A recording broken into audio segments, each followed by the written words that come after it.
IPS Ajaypal Sharma, जिन्हें चुनाव आयोग की तरफ से पश्चिम बंगाल में ऑब्जर्वर बनाकर भेजा गया, जिन्होंने टीएमसी के गुंडों को उल्टा लटकाया, जिनकी वजह से ममता बनर्जी के साथ साथ महुआ मोइत्रा जैसे नेताओं की नींद भी हराम हो गई थी। अब उनका एक पोस्ट वायरल हो रहा है।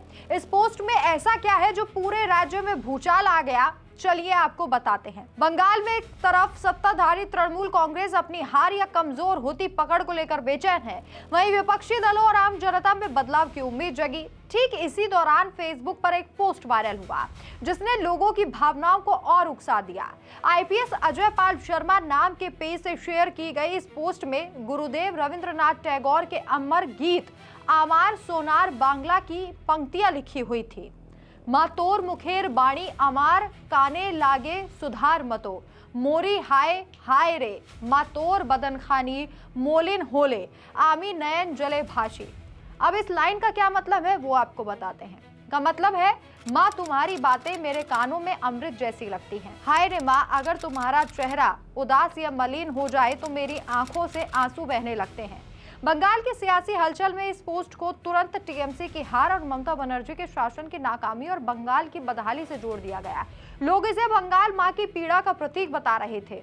पोस्ट तेजी से वायरल हुई और ये हजारों द्वारा शेयर भी की गई, लेकिन जैसे ही ये पोस्ट आईपीएस अजयपाल शर्मा के ध्यान में आई, उन्होंने तुरंत सच्चाई सभी के सामने रख दी। उन्होंने कहा, ये फेसबुक आईडी और पोस्ट पूरी तरह फर्जी है, मैंने ऐसी कोई पोस्ट नहीं की। किसी शरारती तत्व ने उनका नाम, उनका फोटो और पद का गलत इस्तेमाल कर ये भ्रामक पोस्ट फैलाई। आईपीएस अजयपाल शर्मा की इस त्वरित और साफ सुथरी प्रतिक्रिया की तारीफ करनी चाहिए। आज के समय में जब ज्यादातर अधिकारी चुप रहकर या सत्ताधारियों की तरफदारी करके अपनी कुर्सी बचाते हैं, वहां अजयपाल शर्मा जैसे अधिकारी सच्चाई बोलने से नहीं डरते। उन्होंने न सिर्फ फर्जीवाड़े की पोल खोली बल्कि ये भी साबित कर दिया कि सही अफसर जनता के हित में खड़े होते हैं, न कि किसी पार्टी के एजेंडे को बढ़ावा देते हैं। उनकी इस कार्रवाई ने फेक अकाउंट्स और भ्रामक नैरेटिव चलाने वालों को एक अच्छा सबक सिखाया है। दूसरी तरफ ये घटना ममता बनर्जी के शासन की पूरी तस्वीर उजागर भी करती है। पिछले 15 सालों में बंगाल में तुष्टीकरण, हिंसा, भाई भतीजावाद और विकास की हत्या का राज चल रहा है। सिंदूर खोने वाली माता बहनों की आवाज दबाई जा रही है, युवा बेरोजगारी की मार झेल रहा है और उद्योग भाग रहे हैं और बंगाल की अस्मिता दिन ब दिन कमजोर हो रही है। जब बंगाल का चेहरा उदास है तो इसके लिए जिम्मेदार कोई और नहीं बल्कि ममता बनर्जी की तानाशाही वाली सरकार थी।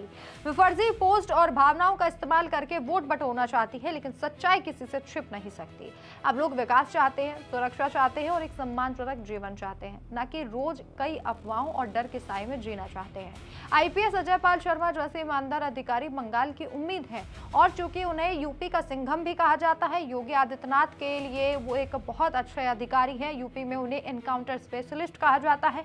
यूपी में जो धमक उनकी देखी गई थी, जो धाकड़पना देखा गया था, और सेम टू सेम बंगाल में भी देखा गया।